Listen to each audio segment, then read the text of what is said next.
এই জীবনে মানুষের দ্বারা এত কষ্ট পাবো আমি কখনো ভাবি নাই। সামনে ঈদ রেখে এই মুহূর্তে আমার বাড়ি ছাড়তে হচ্ছে।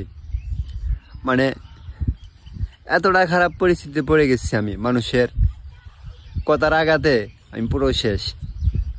এই মুহূর্তে বাড়ি ছাড়াটা আমার জন্য খুবই কষ্টকর, তারপর আমার ছাড়তে হবে। অন্যদিক দিয়ে আমার ফ্যামিলির কিছু মানুষ অনেক কষ্ট পাবে এই মুহূর্তে আমার বাড়ি ছাড়াটা নিয়ে, কারণ সামনে ঈদ, তারপর ঈদের আগের দিন মামা হেলিকপ্টার দিয়ে আসবে বাড়িতে। সবার তো ইচ্ছে নাকি শখ যে আমি থাকি ওদের সাথে, তো আমি এই মুহূর্তে থাকতে পারতেছি না। বাড়ির সবাই কিন্তু কম বেশ শুনছে হালকা যে আমি চলে যাব হঠাৎ। তারা কেউ মেনে নিতে পারছে না বিষয়টা, অনেকেই মেনে নিতে পারছে না, বুঝছো। কিন্তু কিছু মানুষের কারণে যেতে হচ্ছে, কিছু মানুষের কথা আমাকে একদম শেষ করে দিচ্ছে। একটা মানুষকে কখনো চাই এরকম পরিস্থিতিতে চলে যেতে পারিছে রে, কখনো ইচ্ছে করে চাইবে না। আমার ভিতরে যে কতটুকু কষ্ট জমে গেছে এটা আমি জানি একমাত্র। তো এগুলো শেয়ার করার মতো না, এতগুলো আঘাত সবকিছু শেয়ার করার মতো না। তো একটু আগে তো আমি কখনো এরকম করতাম না, বুঝছো।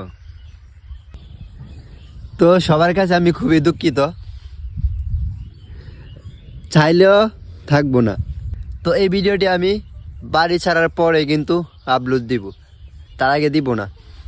কারণ আমি বাড়ি কখন ছাড়বো সবাই কিন্তু জানে না। আমি হঠাৎ চলে যাব, কারণ আমাকে দিতে চাইবে না বাড়ির কেউ, বুঝছো। বললাম না, কিছু মানুষের কারণে যেতে হচ্ছে, আমার বাড়ি ছাড়তে হচ্ছে এরকম পরিস্থিতিতে। কেউ পাঠায় যায় না আমাকে, আমি ইচ্ছে করে যাচ্ছি। মানে মানুষের কথা, মানুষের আঘাত, যে কথার যে আঘাত, যে মিথ্যা অপবাদ, শুধু এই কারণে যেতে হচ্ছে বাড়ি ছেড়ে আমার। জীবনে যদি কোনো সুখ শান্তি না থাকে তো এই জীবনে কোনো মূল্যই নেই। হ্যাঁ, সুখ শান্তি থাকবে কেমনি, কারণ আমি তো বেকার, আমার কাছে টাকা পয়সা কিচ্ছু নেই। আমার সুখটা আসবে কোথায় থেকে? পরিস্থিতি খারাপ বলে এতটা আঘাত পেলাম। আমি ছেলে মানুষ, কাজ করতে হবে। কাজ করতাম আর আগে, বাইরে চলে যাবো এই চিন্তা ভাবনা করে এতদিন আটকে আসি। যাই হোক, যেহেতু বাইরে যেতে পারছি না এই মুহূর্তে, কিছু তো একটা করতে হবে। তবে মানুষের আঘাতগুলো কখনো ভুলবো না, এগুলো ভুলার মতো না ভাই, কখনো না।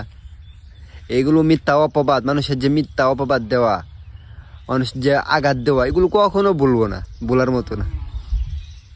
ভালো করছো সবাই, যারা আমার সাথে এরকম করছো।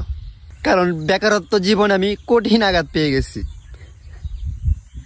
এই আঘাতের কোনো শেষ নাই ভাই। আরো অনেক কিছু বলার ছিল, যাই হোক এই মুহূর্তে বেশি কিছু বলবো না। আগে নিজে প্রতিষ্ঠিত হয়, পরে দেখা যাবে। ঠিক আছে, সবাই আমার জন্য দোয়া করো, ঠিক আছে।